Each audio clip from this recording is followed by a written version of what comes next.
Bismillahirrahmanirrahim. Të gjitha falënderimet dhe lavdimet janë vetëm për Allahun, Zotin e gjithësisë, dhe salavatet e përzemërta mbi vullën e pejgamberisë Muhammedin alayhis salam në ditën e xumat të datës 5 qershor 2026 apo 19 Dhulhijhe 1447 Hijri. Vëllezër dhe motra, teksa po presim që të kthehen të afërmit ton, dashamirët ton nga udhëtimi i bekuar i haxhit, dhe të shohim se eventualisht mos na kanë sjellë ndonjë lloj dhurate. Sot së bashku do të ndaj me ju një rrëfim të një vajze e cila do të na tregojë vetë se çfarë dhurate ka marrë nga ky vend i bekuar dhe si ka ndikuar ajo dhuratë në jetën e saj. Thot kjo vajzë: unë jam një vajzë 33 vjeçare, jam edukuar në familje fetare, prandaj shumë herët kishe filluar të falesha dhe të agjëroja. Mirë po, me kalimin e kohës, ibadeti im u bë formalitet. Humbi devotshmëria, namazet i falja me shpejt duke i lënë sunetet, megjithse nuk i lash në tërësi. Kaluan vite e unë fillova të ndjeja mungesën e qetësisë shpirtërore. Fillova të përbuzja paraqiten në vende publike. Kur dilja, ndjeja vuajtje nga e cila gjoksi sa nuk më pëlqiste. Nuk kisha shpjegim për këtë gjendje. Gjendja e tillë keqsoi gjithnjë derisa nuk i mbusha 17 vjeç, kur Allahu ma kishte përcaktuar që ta kryeja haxhin. Haxhi ishte një ndjenjë mrekullueshme, të cilën deri atëherë nuk e kisha përjetuar, edhe pse disa herë para ti e kisha kryer umren. Mirë po, pas haxhit filloi të më përfshinte një ndjenjë e mungesës në raport me Allahun. Nuk ishte dëshirë për asgjë, mendoja për hijabin, por iblisi ishte më i fortë se unë. Kalonin vite dhe kjo ndjenjë lëkundej në ndikimin e gjithë atyre që më ndodhin.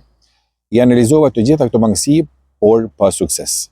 Allahu kishte përcaktuar që në Ramazanin e kaluar të shikoja një emision ku përmend se një vajzë mund t'i kaloj madje disa vite derisa të marrë vendimin e saj për ta vendosur hijabin, pra mbulesën. Për pak sa nuk qava. Pasha Allahun, kjo ishte e vërtet. Mua për këtë vendim më janë dashur plot 13 vite. Atë ditë e dhash besën se do ta bëja hapin e parë dhe do ta caktoja datën e veshjes së hijabit. Vendosa që kjo të jetë pas umres, që do ta bëja së bashku me vllaun në janar të atij viti. Allahu më kishte përcaktuar që ta kryeja umren dhe vendosa ta veshja hijabin, duke e lutur Allahun që të më ndihmonte dhe të më forconte në këtë. Allahu ishte me mua, luftova kundër epshit dhe shejtanit.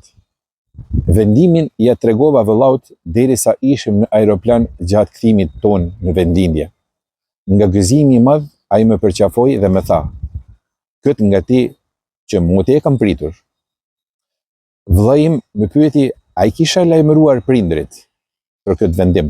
I thash jo, së pari dëshirova që ta marr vetë vendimin, dhe se kjo do të jetë befasia më e madhe për prindrit. U tregoj prindërve dhe i gëzoj.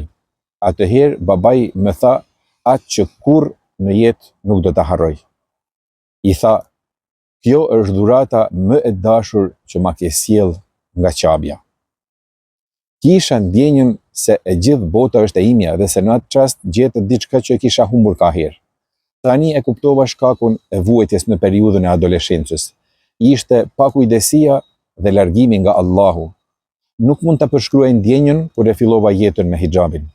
Ndjeja ëmbëlsinë e afërisë së Allahut. Andaj, motra, ju lutem, mos humni kohë duke mos marrë vendimin për ta vendosur hijabin. Vështirësitë që hasen janë vetëm çytje nga shejtani.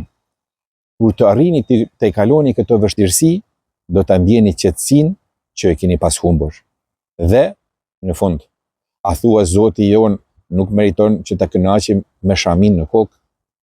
Bëni sa më shumë dua, sepse Allahu kurrë nuk ju harron dhe do t'ju ndihmoj që ta ruani mbulesën e juaj apo hijabin. Shpresoj se nuk do të pritni 13 vite për këtë vendim. Ky ishte rrëfimi i kësaj vajze.